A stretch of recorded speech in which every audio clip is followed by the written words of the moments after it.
वेद मूर्ति तपोनिष्ठ पूज्य पंडित श्री राम शर्मा आचार्य जी, जिन्होंने 24 वर्ष तक कठोर तप कर गायत्री महाशक्ति का साक्षात्कार किया, जनमानस के परिष्कार हेतु लगभग 3000 पुस्तकें लिखी, जिससे लाखों लोगों को नई दिशा मिली है। प्रस्तुत है उन्हीं की पुस्तक हारिए न हिम्मत। जो लोग आध्यात्मिक चिंतन से विमुख होकर केवल लोकोपकारी कार्य में लगे रहते हैं, वे अपनी ही सफलता पर अथवा सद्गुणों पर मोहित हो जाते हैं। वे अपने आप को लोक सेवक के रूप में देखने लगते हैं। ऐसी अवस्था में वे आशा करते हैं कि सब लोग उनके कार्यों की प्रशंसा करें, उनका कहा माने। उनका बढ़ा हुआ अभिमान उन्हें अनेक लोगों का शत्रु बना देता है। इससे उनकी लोक सेवा उन्हें वास्तविक लोक सेवक न बनाकर लोक विनाश का रूप धारण कर लेती है। आध्यात्मिक चिंतन के बिना मनुष्य में विनीत भाव नहीं आता और न उसमें अपने आप को सुधारने की क्षमता रह जाती है। वो भूलों पर भूल करता चला जाता है और इस प्रकार अपने जीवन को विकल बना लेता है। हम जिस भारतीय संस्कृति, भारतीय विचारधारा का प्रचार करना चाहते हैं, उससे आपके समस्त कष्टों का निवारण हो सकता है। राजनीतिक शक्ति द्वारा आपके अधिकारों की रक्षा हो सकती है, पर जिस स्थान से हमारे सुख दुख की उत्पत्ति होती है, उसका नियंत्रण राजनीतिक शक्ति नहीं कर सकती। ये कार्य आध्यात्मिक उन्नति से ही संपन्न हो सकता है। मनुष्य को मनुष्य बनाने की वास्तविक शक्ति भारतीय संस्कृति में ही है। ये संस्कृति हमें सिखाती है कि मनुष्य मनुष्य से प्रेम करने को पैदा हुआ है, लड़ने मरने को नहीं। अगर हमारे सभी कार्यक्रम ठीक ढंग से चलते रहे तो भारतीय संस्कृति का सूर्योदय अवश्य होगा। यदि तुम शांति, सामर्थ्य और शक्ति चाहते हो तो अपनी अंतरात्मा का सहारा पकड़ो। तुम सारे संसार को धोखा दे सकते हो, किंतु अपनी आत्मा को कौन धोखा दे सका है? यदि प्रत्येक कार्य में आप अंतरात्मा की सम्मति प्राप्त कर लिया करेंगे तो विवेक पथ नष्ट न होगा। दुनिया भर का विरोध करने पर भी यदि आप अपनी अंतरात्मा का पालन कर सकें तो कोई आपको सफलता प्राप्त करने से नहीं रोक सकता। जब कोई मनुष्य अपने आप को अद्वितीय व्यक्ति समझने लगता है और अपने आप को चरित्र में सबसे श्रेष्ठ मानने लगता है, तब उसका आध्यात्मिक पतन होता है। मन में सबके लिए सद्भावनाएं रखना, संयम पूर्ण सच्चरित्रता के साथ समय व्यतीत करना, दूसरों की भलाई बन सके उसके लिए प्रयत्नशील रहना, वाणी को केवल सत्प्रयोजनों के लिए ही बोलना, न्यायपूर्ण कमाई पर ही गुजारा करना, भगवान का स्मरण करते रहना, अपने कर्तव्य पर आरूढ़ रहना, अनुकूल प्रतिकूल परिस्थितियों में विचलित न होना, यही नियम है जिनका पालन करने से जीवन यज्ञमय बन जाता है। मनुष्य जीवन को सफल बना लेना ही सच्ची दूरदर्शिता और बुद्धिमत्ता है। जब तक हम में अहंकार की भावना रहेगी, तब तक त्याग की भावना का उदय होना कठिन है। उठो, जागो, रुको मत, जब तक के लक्ष्य प्राप्त न हो जाए। कोई दूसरा हमारे प्रति बुराई करे या निंदा करे, उद्वेगजनक बात कहे, तो उसको सहज करने और उसे उत्तर न देने से बैर आगे नहीं बढ़ता। अपने ही मन में कह लेना चाहिए कि इसका सबसे अच्छा उत्तर है मौन। जो अपने कर्तव्य कार्य में जुटा रहता है और दूसरों के अवगुणों की खोज में नहीं रहता, उसे आंतरिक प्रसन्नता रहती है। जीवन में उतार चढ़ाव आते ही रहते हैं। हंसते रहो, मुस्कुराते रहो। ऐसा मुख किस काम का जो हंसे नहीं, मुस्कुराए नहीं। जो व्यक्ति अपनी मानसिक शक्ति स्थिर रखना चाहते हैं, उनको दूसरों की आलोचनाओं से चिढ़ना नहीं चाहिए। साक्षात्कार संपन्न पुरुष न तो दूसरों को दोष लगाता है और न अपने को अधिक शक्तिमान वस्तुओं से आच्छादित होने के कारण वो स्थितियों की अवहेलना करता है। अहंकार से उतना ही सावधान रहो जितना एक पागल कुत्ते से। जैसे तुम विष या विषधर सर्प को नहीं छूते, उसी प्रकार सिद्धियों से अलग रहो और उन लोगों से भी जो इनका प्रतिवाद करते हैं। अपने मन और हृदय की संपूर्ण क्रियाओं को ईश्वर की ओर संचारित करो। दूसरों का विश्वास तुम्हें अधिकाधिक असहाय और दुखी बनाएगा। मार्गदर्शन के लिए अपनी ही ओर देखो, दूसरों की ओर नहीं। तुम्हारी सत्यता तुम्हें दृढ़ बनाएगी। तुम्हारी दृढ़ता तुम्हें लक्ष्य तक ले जाएगी। जो कुछ हो होने दो। तुम्हारे बारे में जो कहा जाए उसे कहने दो। तुम्हें ये सब बातें मृग तृष्णा के जल के समान असार लगनी चाहिए। यदि तुमने संसार का सच्चा त्याग किया है तो इन बातों से तुम्हें कैसे कष्ट पहुंच सकता है। अपने आप की समालोचना में कुछ भी कसर मत रखना, तभी वास्तविक उन्नति होगी। प्रत्येक क्षण और अवसर का लाभ उठाओ। मार्ग लंबा है, समय वेग से निकला जा रहा है। अपने संपूर्ण आत्मबल के साथ कार्य में लग जाओ, लक्ष्य तक पहुंचोगे। किसी बात के लिए भी अपने को क्षुब्ध न करो। मनुष्य में नहीं, ईश्वर में विश्वास करो। वो तुम्हें रास्ता दिखाएगा और सन्मार्ग सुझाएगा। सहिष्णुता का अभ्यास करो। अपने उत्तरदायित्व को समझो।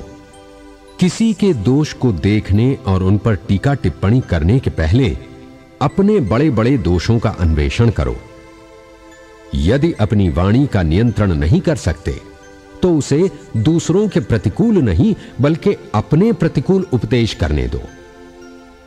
सबसे पहले अपने घर को नियमित बनाओ, क्योंकि बिना आचरण के आत्मानुभव नहीं हो सकता। नम्रता, सरलता, साधुता, सहिष्णुता, ये सब आत्मानुभव के प्रधान अंग हैं। दूसरे तुम्हारे साथ क्या करते हैं इसकी चिंता न करो, आत्मोन्नति में तत्पर रहो। यदि ये तथ्य समझ लिया तो एक बड़े रहस्य को पा लिया। तुम्हें अपने मन को सदा कार्य में लगाए रखना होगा। इसे बेकार न रहने दो। जीवन को गंभीरता के साथ बिताओ। तुम्हारे सामने आत्मोन्नति का महान कार्य है और पास में समय थोड़ा है। यदि अपने को असावधानी के साथ भटकने दोगे तो तुम्हें शोक करना होगा और इससे भी बुरी स्थिति को प्राप्त होगे। धैर्य और आशा रखो तो शीघ्र ही जीवन की समस्त स्थिति का सामना करने की योग्यता तुम में आ जाएगी। अपने बल पर खड़े हो। यदि आवश्यक हो तो सफल संसार को चुनौती दे दो। परिणाम में तुम्हारी हानि नहीं हो सकती। तुम केवल परमात्मा से संतुष्ट रहो। दूसरे भौतिक धन की खोज करते हैं और तुम अंतःकरण के धन को ढूंढो। महान व्यक्ति सदैव अकेले चले हैं और इस अकेलेपन के कारण ही दूर तक चले हैं। अकेले व्यक्तियों ने अपने सहारे ही संसार के महानतम कार्य संपन्न किए हैं। उन्हें एकमात्र अपनी ही प्रेरणा प्राप्त हुई है। वे अपने ही आंतरिक सुख से सदैव प्रफुल्लित रहे हैं। दूसरे से दुख मिटाने की उन्होंने कभी आशा न रखी। निज वृत्तियों में ही उन्होंने सहारा देखा। अकेलापन जीवन का परम सत्य है, किंतु अकेलेपन से घबराना, जी तोड़ना, कर्तव्य पथ से हतोत्साहित या निराश होना सबसे बड़ा पाप है। अकेलापन आपके निजी आंतरिक प्रदेश में छिपी हुई महान शक्तियों को विकसित करने का साधन है। अपने ऊपर आश्रित रहने से आप अपनी उच्चतम शक्तियों को खोज निकालते हैं। जिस दिन तुम्हें अपने हाथ पैर और दिल पर भरोसा हो जावेगा, उसी दिन तुम्हारी अंतरात्मा कहेगी कि बाधाओं को कुचलकर तू अकेला चल अकेला। जिन व्यक्तियों पर तुमने आशा के विशाल महल बना रखे हैं, वे कल्पना के व्योम में विहार करने के समान हैं, अस्थिर, सारहीन, खोखले हैं। अपनी आशा को दूसरों में संश्लिष्ट कर देना, स्वयं अपनी मौलिकता का ह्रास कर अपने साहस को पंगु कर देना है। जो व्यक्ति दूसरों की सहायता पर जीवन यात्रा करता है, वो शीघ्र अकेला रह जाता है। दूसरों को अपने जीवन का संचालक बना देना ऐसा ही है जैसा अपनी नौका को ऐसे प्रवाह में डाल देना जिसके अंत का आपको कोई ज्ञान नहीं। प्रेम ही एक ऐसी महान शक्ति है जो प्रत्येक दिशा में जीवन को आगे बढ़ाने में सहायक होती है। बिना प्रेम के किसी के विचारों में परिवर्तन नहीं लाया जा सकता। विचार तर्क वितर्क की सृष्टि नहीं है।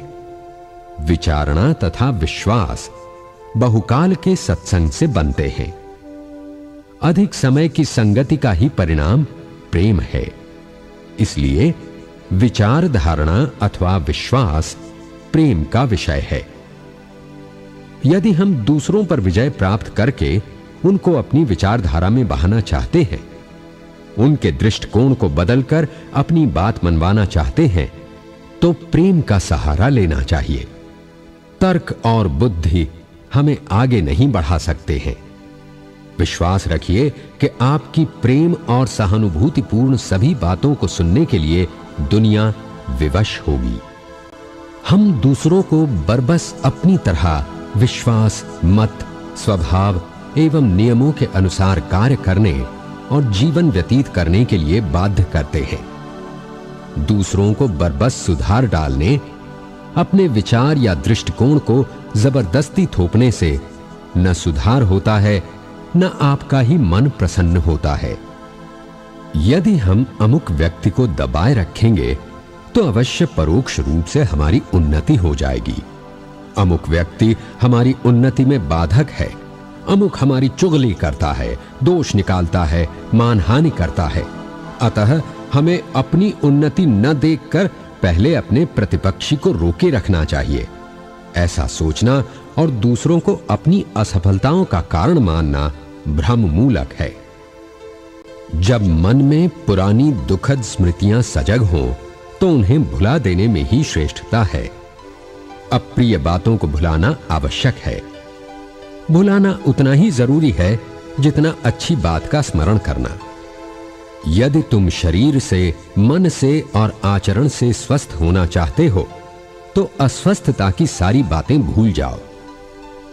माना कि किसी अपने ने ही तुम्हें चोट पहुंचाई है, तुम्हारा दिल दुखाया है, तो क्या तुम उसे लेकर मानसिक उधेड़बुन में लगे रहोगे? अरे भाई, उन कष्टकारक अप्रिय प्रसंगों को भुला दो। उधर ध्यान न देकर अच्छे शुभ कर्मों से मन को केंद्रीभूत करो। चिंता से मुक्ति पाने का सर्वोत्तम उपाय दुखों को भूलना ही है। तुम सुख दुख की अधीनता छोड़ उनके ऊपर अपना स्वामित्व स्थापित करो और उसमें जो कुछ उत्तम मिले उसे लेकर अपने जीवन को नित्य नया रसयुक्त बनाओ। जीवन को उन्नत करना ही मनुष्य का कर्तव्य है। इसलिए तुम भी उचित समझो सो मार्ग ग्रहण कर इस कर्तव्य को सिद्ध करो। प्रतिकूलताओं से डरोगे नहीं और अनुकूलता ही को सर्वस्व मानकर न बैठे रहोगे तो सब कुछ कर सकोगे। जो मिले उसी से शिक्षा ग्रहण कर जीवन को उच्च बनाओ। ये जीवन ज्यों ज्यों उच्च बनेगा त्यों त्यों आज जो तुम्हें प्रतिकूल प्रतीत होता है वो सब अनुकूल दिखने लगेगा और अनुकूलता आ जाने पर दुख मात्र की निवृत्ति हो जाएगी। हमारी कोई सुनता नहीं, कहते कहते थक गए, पर सुनने वाले कोई सुनते नहीं, अर्थात उन पर कुछ असर ही नहीं होता। मेरी राय में इसमें सुनने वाले से अधिक दोष कहने वाले का है। कहने वाले करना नहीं जानते, वे अपनी ओर देखें। आत्मनिरीक्षण कार्य की शून्यता की साक्षी दे देगा।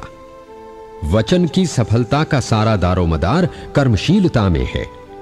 आप चाहे बोले नहीं, थोड़ा ही बोलें, पर कार्य में जुट जाइए। आप थोड़े ही दिनों में देखेंगे कि लोग बिना कहे आपकी ओर खिंचे आ रहे हैं। अतः कहिए कम, करिए अधिक। सुधारवादी तत्वों की स्थिति और भी उपहासास्पद है। धर्म, अध्यात्म, समाज एवं राजनीतिक क्षेत्रों में सुधार एवं उत्थान के नारे जोर शोर से लगाए जाते हैं, पर उन क्षेत्रों में जो हो रहा है, लोग जो कर रहे हैं, उसमें कथनी और करनी के बीच जमीन आसमान जैसा अंतर देखा जा सकता है। ऐसी दशा में उज्जवल भविष्य की आशा धूमिल ही होती चली जा रही है। क्या हम सब ऐसे ही समय की प्रतीक्षा में ऐसे ही हाथ पर हाथ रखकर बैठे रहें, अपने को असहाय, असमर्थ अनुभव करते रहें और स्थिति बदलने के लिए किसी दूसरे पर आशा लगाए बैठे रहें? मानवीय पुरुषार्थ कहता है, ऐसा नहीं होना चाहिए। लोभों के झोंके, मोहों के झोंके, नामवरी के झोंके, यश के झोंके, दबाव के झोंके ऐसे हैं कि आदमी को लंबी राह पर चलने के लिए मजबूर कर देते हैं और कहां से कहां घसीट ले जाते हैं। हमको भी घसीट ले गए होते। ये सामान्य आदमियों को घसीट ले जाते हैं। बहुत से व्यक्तियों में जो सिद्धांतवाद की राह पर चले, इन्हीं के कारण भटक कर कहां से कहां जा पहुंचे। आप भटकना मत। आपको जब कभी भटकन आए तो आप अपने उस दिन की, उस समय की मनस्थिति को याद कर लेना जब आपके भीतर से श्रद्धा का एक अंकुर उगा था।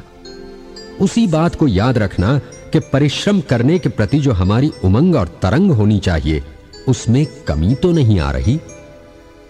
लगन आदमी के अंदर हो तो 100 गुना काम करा लेती है। इतना काम करा लेती है कि हमारे काम को देखकर आपको आश्चर्य होगा। इतना साहित्य लिखने से लेकर इतना बड़ा संगठन खड़ा करने तक और इतनी बड़ी क्रांति करने से लेकर के इतने आश्रम बनाने तक जो काम शुरू किए हैं, वे कैसे हो गए? ये लगन और श्रम है। यदि हमने श्रम से जी चुराया होता तो उसी तरीके से घटिया आदमी होकर के रह जाते जैसे कि अपना पेट पालना ही जिनके लिए मुश्किल हो जाता है। चोरी से, ठगी से, चालाकी से जहां कहीं भी मिलता पेट भरने के लिए, कपड़े पहनने के लिए और अपना मौज शौक पूरा करने के लिए पैसा इकट्ठा करते रहते, पर हमारा ये बड़ा काम संभव न हो पाता। अपने दोष दूसरों पर थोपने से कुछ काम न चलेगा। हमारी शारीरिक एवं मानसिक दुर्बलताओं के लिए दूसरे उत्तरदायी नहीं, वरन हम स्वयं ही हैं।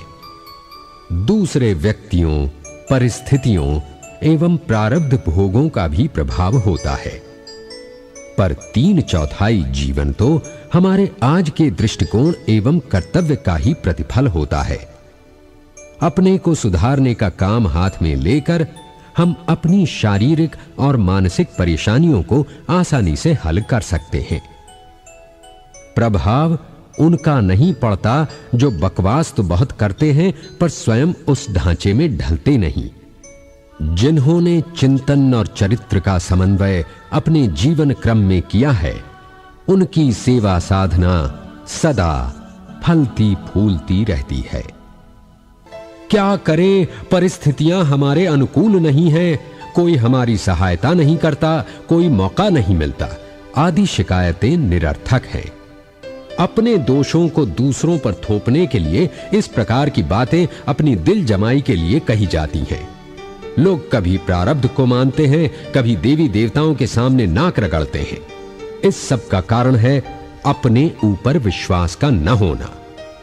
दूसरों को सुखी देखकर हम परमात्मा के न्याय पर उंगली उठाने लगते हैं, पर यह नहीं देखते कि जिस परिश्रम से इन सुखी लोगों ने अपने काम पूरे किए हैं, क्या वो हमारे अंदर है? ईश्वर किसी के साथ पक्षपात नहीं करता। उसने वो आत्मशक्ति सबको मुक्त हाथों से प्रदान की है जिसके आधार पर उन्नति की जा सके। जब निराशा और असफलता को अपने चारों ओर मंडराते देखो तो समझो कि तुम्हारा चित्त स्थिर नहीं, तुम अपने ऊपर विश्वास नहीं करते। वर्तमान दशा से छुटकारा नहीं हो सकता जब तक कि तुम अपने पुराने सड़े गले विचारों को बदल न डालो। जब तक यह विश्वास न हो जाए कि तुम अपने अनुकूल चाहे जैसी अवस्था निर्माण कर सकते हो, तब तक तुम्हारे पैर उन्नति की ओर बढ़ नहीं सकते। अगर आगे भी न संभलोगे तो हो सकता है कि दिव्य तेज किसी दिन बिल्कुल ही क्षीण हो जाए। यदि तुम अपनी वर्तमान अप्रिय अवस्था से छुटकारा पाना चाहते हो तो अपनी मानसिक निर्बलता को दूर भगाओ, अपने अंदर आत्मविश्वास जागृत करो। इस बात का शोक मत करो कि मुझे बार बार असफल होना पड़ता है। परवाह मत करो क्योंकि समय अनंत है। बार बार प्रयत्न करो और आगे की ओर कदम बढ़ाओ। निरंतर कर्तव्य करते रहो। आज नहीं तो कल तुम सफल होकर रहोगे। सहायता के लिए दूसरों के सामने मत गिड़गिड़ाओ, क्योंकि यथार्थ में किसी में भी इतनी शक्ति नहीं है जो तुम्हारी सहायता कर सके। किसी कष्ट के लिए दूसरों पर दोषारोपण मत करो, क्योंकि यथार्थ में कोई भी तुम्हें दुख नहीं पहुंचा सकता। तुम स्वयं ही अपने मित्र हो और स्वयं ही अपने शत्रु हो। जो कुछ भली बुरी स्थितियां सामने हैं वो तुम्हारी ही पैदा की हुई हैं। अपना दृष्टिकोण बदल दोगे तो दूसरे ही क्षण ये भय के भूत अंतरिक्ष में तिरोहित हो जाएंगे। आपके विषय में, आपकी योजनाओं के विषय में, आपके उद्देश्यों के विषय में अन्य लोग जो कुछ विचार करते हैं उस पर अधिक ध्यान देने की आवश्यकता नहीं है। अगर वे आपको कल्पनाओं के पीछे दौड़ने वाला, उन्मुक्त अथवा स्वप्न देखने वाला कहें तो उसकी परवाह मत करो। तुम अपने व्यक्तित्व पर श्रद्धा बनाए रहो। किसी मनुष्य के कहने से, किसी आपत्ति के आने से अपने आत्मविश्वास को डगमगाने मत दो। आत्मश्रद्धा को कायम रखोगे और आगे बढ़ते रहोगे तो जल्दी या देर में संसार आपको रास्ता देगा ही। आगे भी प्रगति के प्रयास तो जारी रखे ही जाएं, पर वो सब खिलाड़ी भावना से ही किया जाए। समझदारी और विचारशीलता का तकाजा है कि संसार चक्र के बदलते क्रम के अनुरूप अपनी मनस्थिति को तैयार रखा जाए। लाभ, सुख, सफलता, प्रगति, वैभव आदि मिलने पर अहंकार से ऐंठने की जरूरत नहीं है। कहा नहीं जा सकता कि वो स्थिति कब तक रहेगी।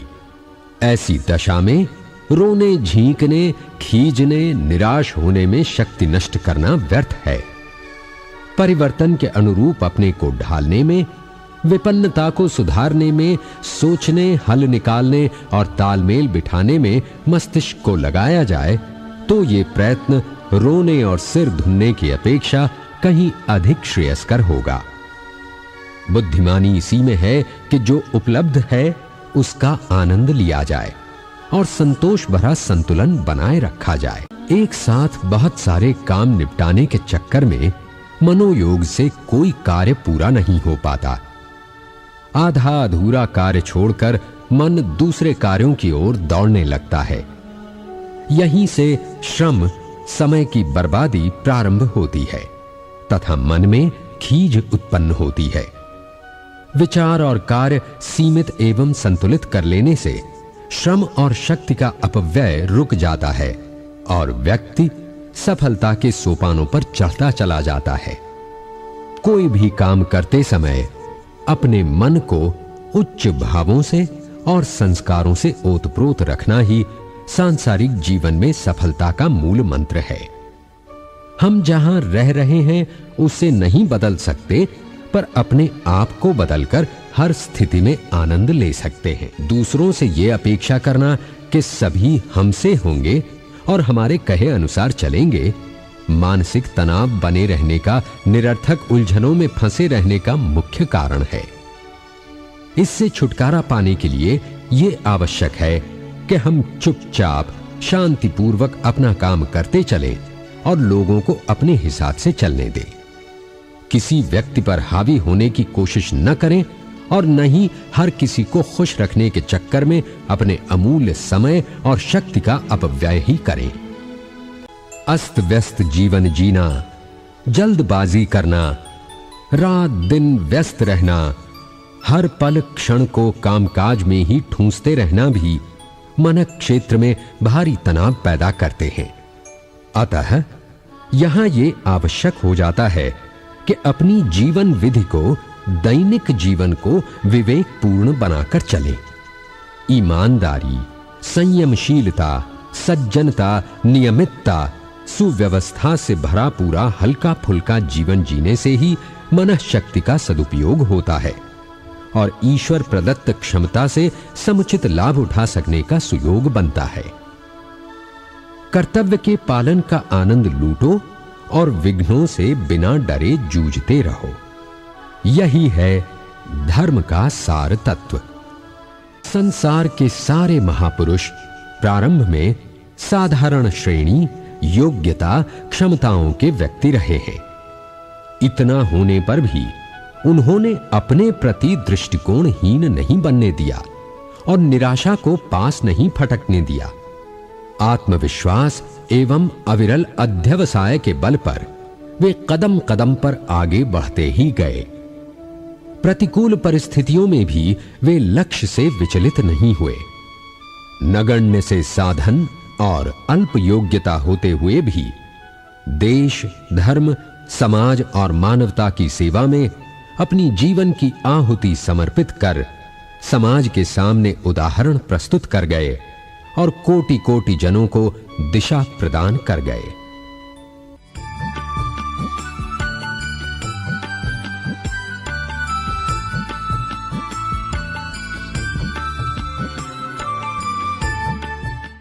हमारे YouTube चैनल शांति कुंज वीडियो गायत्री परिवार को सब्सक्राइब करें एवं बेल आइकन जरूर दबाएं ताकि गायत्री परिवार की विभिन्न गतिविधियों की जानकारी आपको मिलती रहे।